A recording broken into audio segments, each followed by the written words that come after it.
My name is Ekaterina Kechkina. Hello everyone, my name is Elena Oganova. We are immigration attorneys and we're here today to talk about extraordinary ability visas. Specifically about immigrant EB-1A and non-immigrant O-1. Elena, are you going to tell us more about it or we're going to get into detail just a little bit? We're gonna get into details in just a little bit. Let's talk about what are the main questions about those visas. You know what? A lot of times our listeners and our clients, they ask us the very same questions over and over again. Is my case strong enough for EB-1? What if I invest my time and money and I'm going to get denied? I don't understand EB-1 process. What if I get scammed or receive an unprofessional help? There's too much conflicting information on our internet. I don't know who to trust. And if you're asking yourself these questions, well, this recording is just for you. So in today's episode, we'll cover the following questions. Who qualifies for the extraordinary ability visa? Criteria to qualify for this visa? And which criteria are easier to meet? We're going to talk about differences between EB-1 and O-1 process. We're going to also tell you how to choose a trustworthy immigration professional. We will also talk about common mistakes and pitfalls. But first, let us tell us about ourselves. You might be wondering, well, why am I going to trust you? Who are you guys? My name is Ekaterina Kechkina. I am an immigration attorney. I am fully licensed in California. However, we can practice immigration law anywhere in the U.S. since it is federal law. However, how we are different from other attorneys that we are also, Elena and I, former USCIS officers. So we were immigration officers who were adjudicating immigration cases. I started as an officer at the asylum office. Then I progressed and became a senior asylum officer. So I was adjudicating the most complex cases and making a decision whether to approve someone's asylum or not. Later, I also worked on different projects, including working for FDNS. It's a unit that investigates immigration fraud and national security. So I'm very much familiar what the immigration service is looking for when, well, quote unquote, when they're trying to deny somebody's green card. Why? Because either they've committed an immigration fraud or maybe they've committed some sort of crime that would be warranted to take their immigration benefits away. So we're very much familiar what to do and most importantly, what not to do, not to get your benefit or your green card taken away from you. My name is Elena Oganova, just as well as Katya. Actually, we met with Katya at the USCIS when we started working there first. So we started working at the asylum office as adjudicating officers, interviewing applicants, and then I moved to another office which adjudicates extraordinary ability petitions, O1s. So I was the one reviewing petitions and making decisions on those.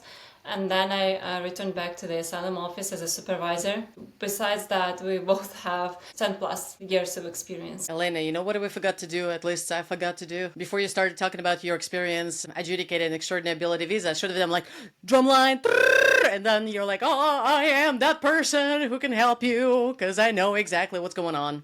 Well, yeah, definitely. My experience at USCIS looking at those petitions, at all different ones, the good and the bad ones, and the most complicated too. It has a lot of bearing on how we assess the cases now and how we prepare our documents, because I know what the immigration officer wants to see, how the immigration officer wants it to be organized too.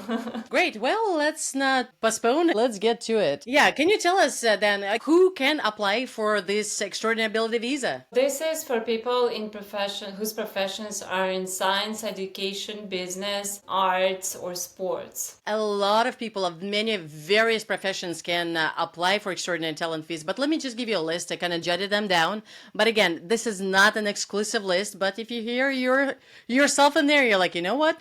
Who knew? It's business owners, executives, athletes, coaches, teachers, professors, scientists, engineers, medical professionals, IT and AI specialists, cryptocurrency brokers, real estate developers. In the film industry, there could be people like directors, cinematographers, actors, screenwriters. We can even talk something a little bit more modern like Instagram influencers, gamers, translators, chefs, dog breeders or trainers, toy or jewelry designers, and many, many more. What the secret is, you have to show that you are are super duper great at what you do, and we're gonna tell you about it, how to prove it. Of course, not everyone can apply for extraordinary ability visa. You have to be some kind of high-level professional, right? You have to be at the top in your field, at the top, one of the top professionals in your field. You have to have some kind of achievements. How can you show those achievements? Well, the easiest way to show like a super big achievement that anybody can earn in their field. For example, if you got an Oscar, obviously you can already show, you know what, I'm such a great actor or a screenwriter. Look at what I've got. Or you've got an Olympic medal, or you've got a Nobel Prize. Those are very, very obvious that you are at the top of your game. However, what if you're great at what you do, but you have not received that kind of recognition? Elena, can you tell us a little bit more about the criteria? So there are 10 criteria which USCIS said you can try to prove to show your extraordinary ability. So you will need to cover at least 3 of those criteria. So the first criteria is awards. They can be international or national awards. Be mindful that local awards will not suffice for this criterion. What do you mean by that? Local awards would not suffice? Just give us an example. What do you mean by a local award? Does it mean like a certificate from a mayor from somebody's town? Yeah, it sounds big, right? But this is just a local, kind of like smaller award. You will need to show something bigger, that your recognition is on national or international level, because you need to show that you're at the top of the field, not in just a small locality, but nationally, you know, just like something bigger. So in your country, basically, if you're from India, you have to show that you are this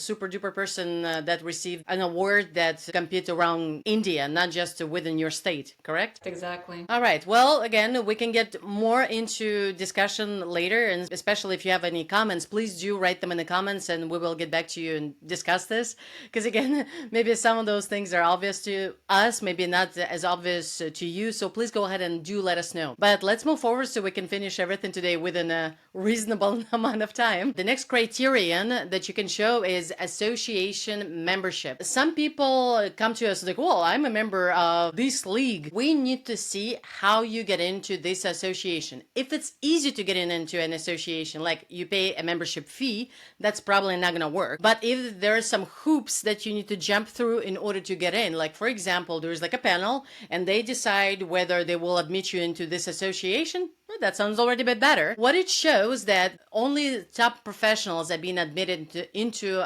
a certain association. If there is this criteria to get in, then it looks like it would be something that we can work with. So the next criterion is a published material about you. You have to be mindful that not every published material will fit this criterion. It has to have some kind of big circulation, big readership. It can be local, but local on a very big scale, like for example, New York Times, it's a local newspaper, right? But a lot of people, not only from New York State, read it online, and the circulation of this webpage is big.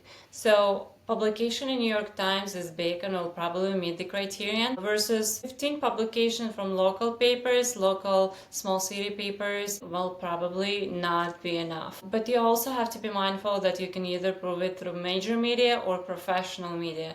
And for professional media, some smaller publications will probably work. You have to take a look at each specific one and consult with an attorney. What does it mean, professional publication? Like if I'm a mathematician and we have a local paper that talks about the world of mathematics, would that be good if somebody publishes about me in that kind of paper with a tiny percentage of people who actually read such paper or journal or website? Professional means that it's addressed for professionals in this field. If it's addressed for like wider public, it's probably will not qualify as a professional media.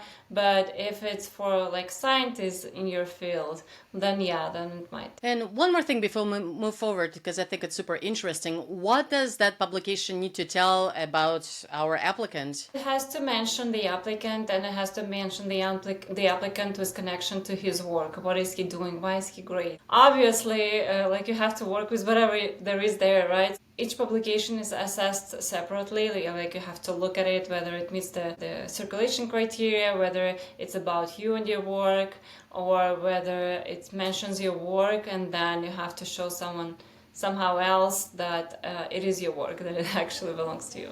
Let's say if you worked as a part of a group on a certain project, and this project or your company where you worked, the publication talks about this bigger, something bigger, bigger organization, bigger project, and does not mention you specifically, do not discount this criterion. Come to us, right? Maybe we can work with this because we can supplement it with something else to explain it away. Yes, true. We've had cases like this where we were able to prove it through those kind of publications as well. All right, the next criterion is judging the work of others. That does not only mean that you need to be on a panel judging a competition. For example, you're sitting on a panel of a World Cup and discussing how one athlete is performing. But you can be behind the scene judging the work of others through publications. For example, if somebody invited you to evaluate somebody else's article, whether it should be published in a scientific magazine, that could work. Whether, let's say, you were invited on a panel of a PhD dissertation on that committee and discuss whether this person would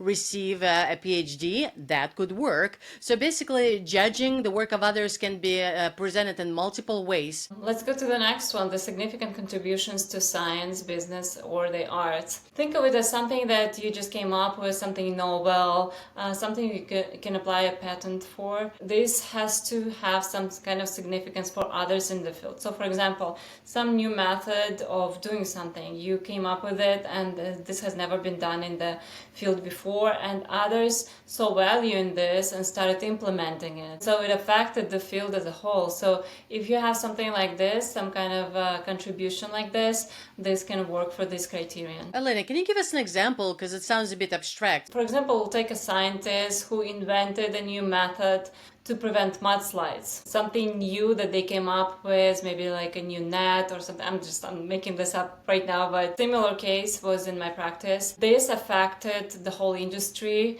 They said, okay, yeah, this is good because it helps us to prevent this more, and it has effect for how we're going to do it in the future. It seems small, but it actually affects the whole field. I just want to clarify, because you mentioned that it works for science, but can it work for other fields, let's say like arts? For example, if a musician creates a new style of writing music, would that work? Yes, basically anything that is new, that is novel, something original, right, that has never been done before. But keep in mind that it's not going to be, oh, I invented something and I'm keeping this to myself, nobody knows about this.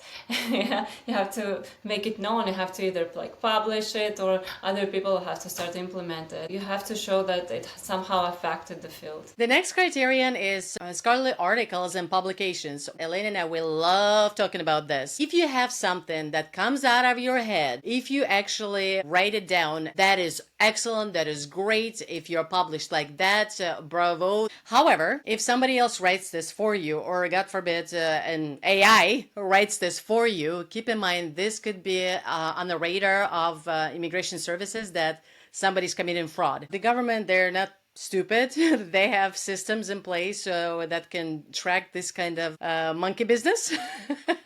I'm trying to be as careful as possible here. Basically, sooner or later, as soon as the government has enough evidence against you that you've been using something that is not yours, either you're plagiarized or somebody else has written that for you, maybe not today, maybe not tomorrow, but at some point it can be tracked down. Do not do that. Create something of your own, but do not use other people's help to help you to create it. This could literally backfire for you. So the next criterion is exhibitions of or showcases of work. This is mostly for people that work in the arts, right? So it's easier for them to meet this criterion because they have a lot of exhibitions. Basically, if their work is participating in some exhibitions or showcases, that's how you prove it. You just like provide evidence that it was there. Very cool. Leading a critical role in an organization. This is a very interesting criteria. For most people, let's say for businessmen, it's easy to show, quite easy to show, right? Because they're usually like CEOs or CFOs of their company. So this is automatically a leading role or critical role for an organization. But what about for others? Let's say if you're a high-level professional, a head of the department of a special arts division in your company, for example, right? You're the main person there. So this role can be shown critical. Again, there are ways to prove it through some letters or some articles. Just have to be sometimes creative with this. That sounds interesting, but is there a second part of this criterion that needs to be met in order to show a leading or critical role? Yes, absolutely. You have to have a leading or critical role in an organization that has a distinguished reputation. So what does it mean? So distinguished reputation means that it's known for something good, right? For example, maybe the company was written about in some articles as the best performing company of the month or of the year, or some other distinguished Employer of the month. You know how you go into a store and there's this board, ta-da! BBB Best Business Award. Yeah. For example, yes, if the company had some kind of awards or some kind of recognition letters or publications about the company, so there are ways to show it. High salary, Elena and I, we love showing this criterion because first of all, it's usually pretty straightforward. We can show tax returns, we can show pay stubs. So basically, if you make good money, if you're on top of your game, then you're in great shape. Very easy criterion to show if you actually do have it. What is it, the big money? It depends on your... I was like, but hold on, what's big money? I'm making $5. Is that big, right? You have to show it comparing to your peers. So basically, the same professional in your field, if you compare the two of you, do you make more money than that other person? But again, not only like we're making the same, you have to make substantially more money. If you're in the top 10% of those people who make the most money, then you're in good shape. Approximately 10%, still we need to look at a case specifically. It would just give you like a rough guideline. The last criterion is the commercial success in the field. What this is about money. Again, money, show money. So this criterion is about showing that your work is high in sales, so it brings you commercial success, right? It brings you a lot of money. So for example, a book, you wrote a book and it's been a bestseller and you're actually selling it and get a lot of money, so you can show the box office receipts or sales receipts.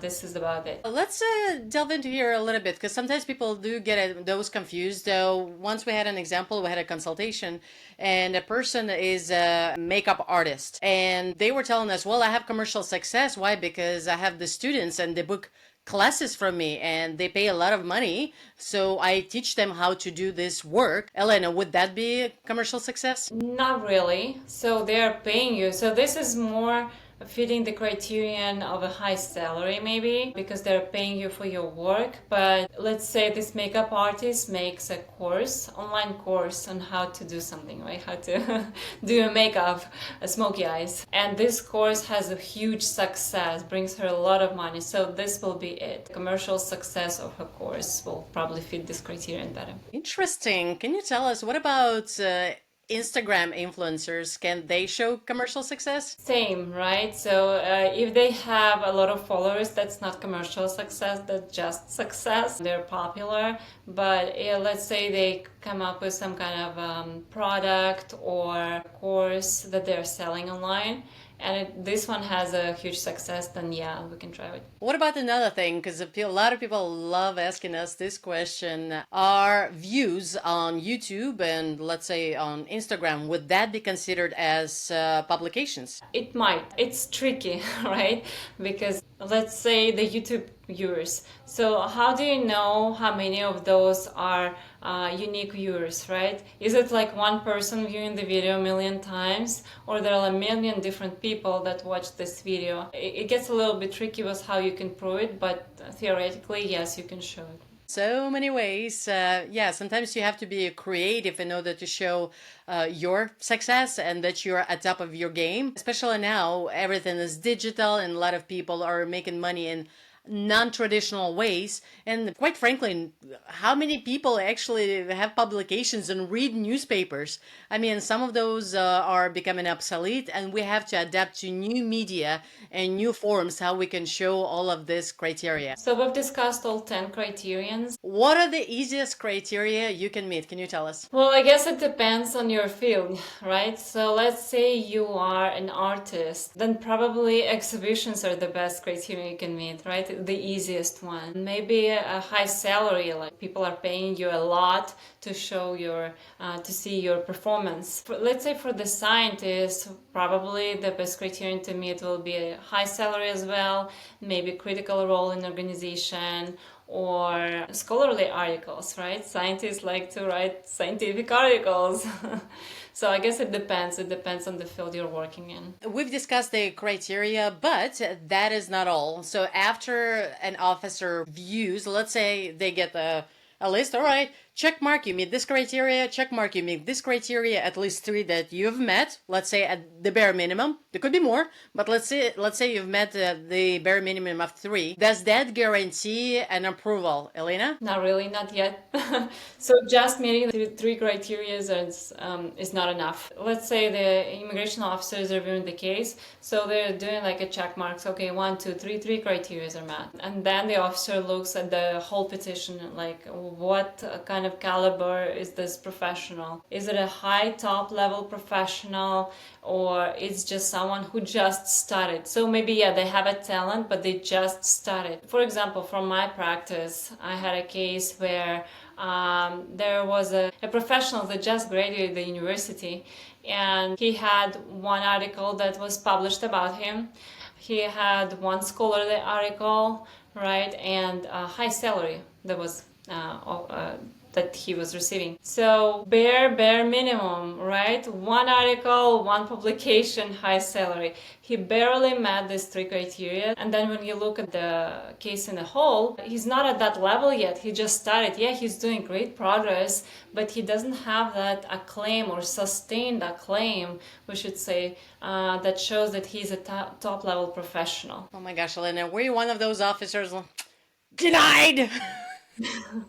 No, but you have to look at it, right? I actually did have cases that I had to deny because of this, and the argument was exactly that you cannot show that you're at the top of your profession, the top level professional. Okay, well, you told us about those new beginners, but what about has-beens? What if somebody has been a great singer in the 90s? I don't know, Boys to Men come to mind.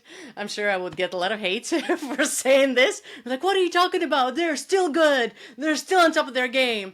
But yeah, but seriously, what about if somebody was famous in the 90s, commercial success, they've been on top of their game, but let's say they're nowhere around to be seen today. Can they qualify for this visa? This is a little bit tricky because to prove your case for extraordinary ability visa, you have to show the sustained acclaim. Yes, once you reach that level, that's great, but have you been maintaining it? So are you still at this level? Are you still performing? Are you still working in your field? You have to show that. That would be problematic if you stop doing what you did best 15 years ago. Well, seems like it's a good segue to switch into and talk about O visa. Because what if you are thinking, well, you know what you told me, but I'm not there yet. I'm going there, but I'm not there. I cannot meet all the criteria that are necessary. What am I to do? Is there a way for me? Yeah, there is a way. So there is an O-1 non-immigrant visa. It's a lower standard compared to EB-1. You might be able to prove your case for O-1 visa.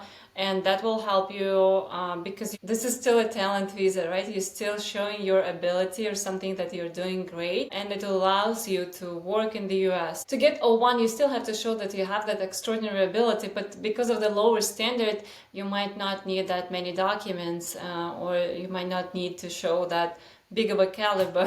This O1 visa allows you to come and work here in the US in the field, and then while you're here on O1 you can still work on getting more proof for EB-1A case. Yeah, we do have some clients that are here on O1, and while they're working here legally, we're preparing their EB-1 case. So EB-1, obviously, that's the one that leads to green card. There is a way for you. And we also want to mention that criteria for O1 are a little bit different. That brings us to a point that if, let's say, you hired an attorney who is excellent at preparing O1 visas, especially O1B, that's not necessarily going to be the case that he's going to prepare a good EB-1 petition for you, because the criteria, as we mentioned, are a little bit different. Yes, that's true. So O1B, to clarify, O1B is for those that work in arts or motion picture and television professions. So the criteria there is different and it's easier to meet compared to EB-1A for those professionals. All right. Also, in addition to O1, the criteria are slightly different. There are also other requirements they would need to do. We're not going to go into too much details. That, for example, you're going to need to still have an employer. You're going to need to have a contract or an intent of an employer to hire you. There are some recommendation letters or rather advisory letters. But again,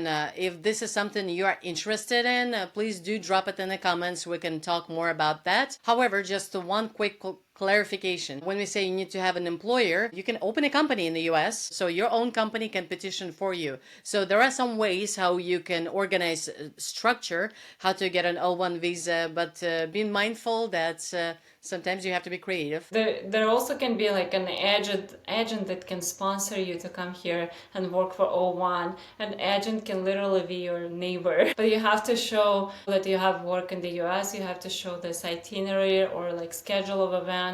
So you have to show and prove what you're going to be doing here in the US. Katya, let's talk about the common pitfalls or common mistakes that people can make. Oh, yes. Well, there are many mistakes that people can make, but let us mention that what we see often from experience, especially because we worked in the immigration service and that came up to us many times. Consistency and credibility. Basically, you cannot lie. Well, it's a good policy to use in your personal life as well. But with your immigration journey, be mindful. Whenever you file something with the US government, it stays there forever. For example, if you've applied for a tourist visa, keep in mind that information that you put in there would be checked if it matches the information, let's say, that you're putting on your green card. So if you say, for example, in your visa application that you are, I don't know, a plumber, and you've been working as a plumber for 10 years and there is no other work experience, and then on your extraordinary ability visa, you say that you are an artist and you've been an artist forever and ever, and you don't have any other experience, well, there's a problem here. So be careful what information you present, be truthful and be consistent because it can hunt you down later. Katya, are you saying plumbing cannot be a piece of art? Look, if you are a great plumber, maybe some people can consider this as a piece of art. Well, I certainly consider that a piece of work at my house because everybody needs that and it's very important. So also quality over quantity. Prepare good quality documents and proof. Do not submit just everything, whatever you have, just like throw it in there into your application. 10,000 pages application. Believe me, immigration officers are not happy when they're getting those voluminous petitions because, well, they are very restricted on time. So they do appreciate if the petition is very well structured with a good evidence that goes directly to the criteria and shows, okay, this is the caliber, this is how we prove it. So do not just throw everything there. Really work on your evidence with your attorney. As we like to say, more does not mean better. We worked with some other people who came from different attorneys and there's like, well, this is what was filed for me before. And then to our shock, it's like 1,000 page petition. I wish we were kidding. When you look at it, you're like, I'm scared. Elena, when you see this kind of petition as an officer, what do you do? Well, yeah, obviously I was like, okay, if it's not straight to the point, like, okay, maybe, but for example, let's say it's a scientist and like all those 1,000 pages are just like articles that he wrote. I kind of like, I can see like it's his article, it's scientific, okay, that's fine. But if it's something that's completely irrelevant, I was like, okay, yeah, and I still need to go through it. And God forbid if it's not sufficient for approval and you have to kind of address all piece of evidence that is submitted, it's just, it goes to the bottom of my workload. Like, I'll deal with it later. You need to have time to review this. So don't do this because it can delay your case eventually. Don't piss off your officer who's reviewing your work. Make the job easier for them so they're like, you know what, everything's straightforward, boom boom boom, I get it, I can follow, I want to approve you. You're like, great advice, but how do I do it? Well, that's why you come to us. We know exactly what to do. So the EB-1A is a two-step process, right? The first step is to file petition with the USCIS. The second step is a green card. First, you file an I-140 petition.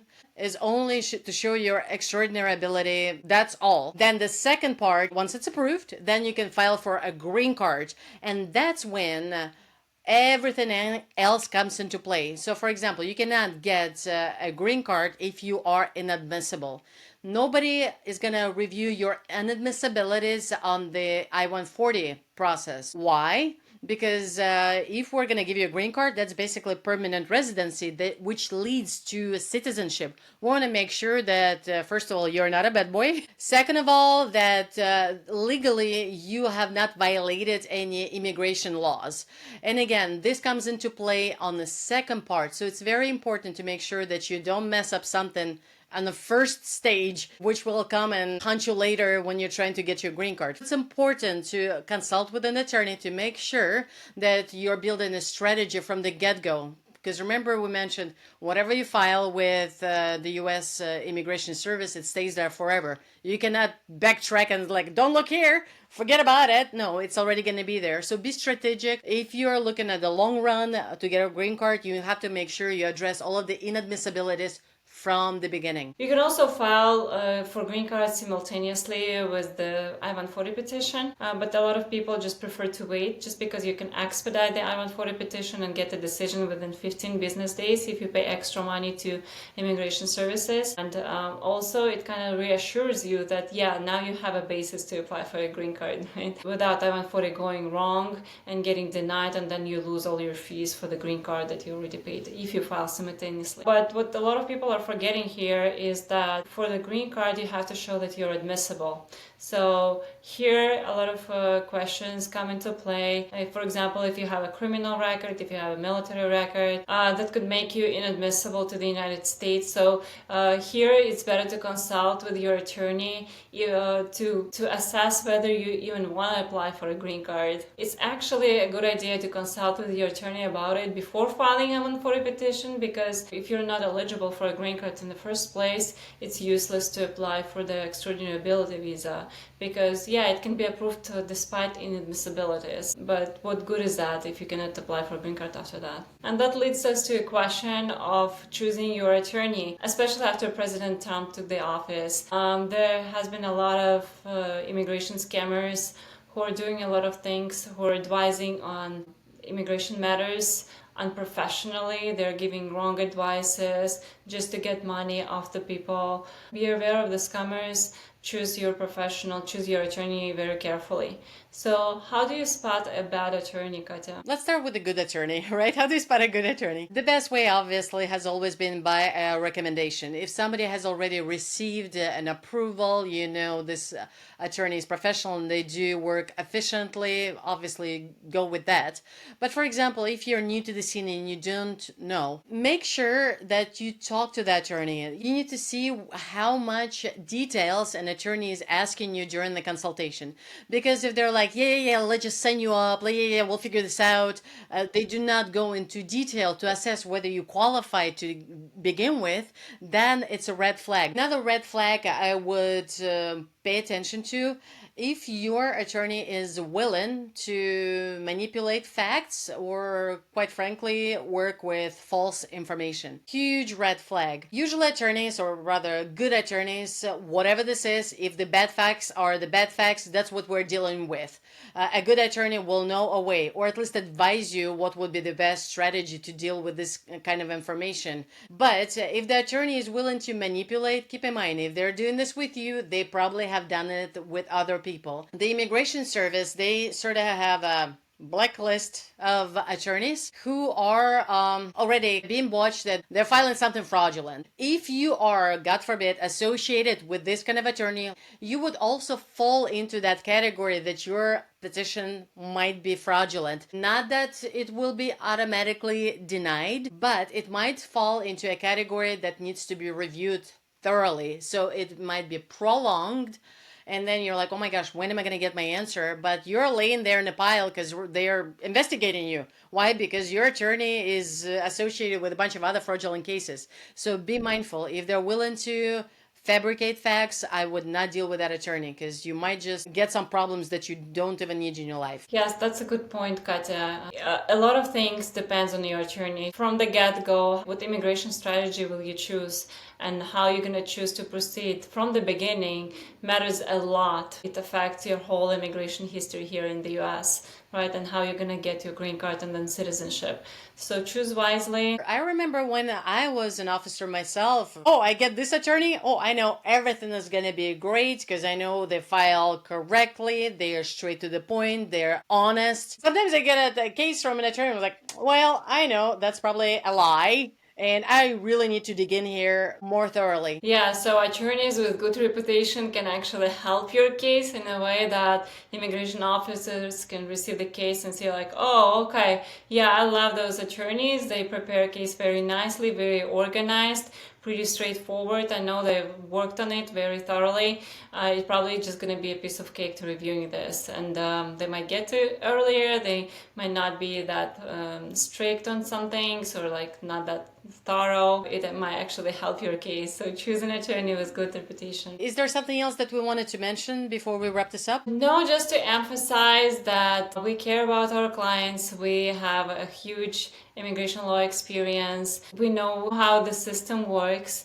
We know what immigration officers are looking for in the cases, right? And how to prove certain criteria. Give us a call, schedule a consultation. Let's see what's the best immigration strategy for you. I also want to add before we also depart that we love working on extraordinability visas. That's our specialty. We've done a lot of cases. We've done different areas of people's expertise. We worked with scientists and artists. We will work with you as a team, and we're going to build a strategy for you from a legal point of view, so you have the best case scenario possible. We're looking forward to hear from you. If you have any questions, please do write them in the comments. We love to have an active conversation, especially if you think we need to have maybe a special recording about something else. Do let us know. Write them in the comments, and we are very much open to talk to you and give you some answers. We hope you find this video very helpful for you. We'll see you later. We'll be around.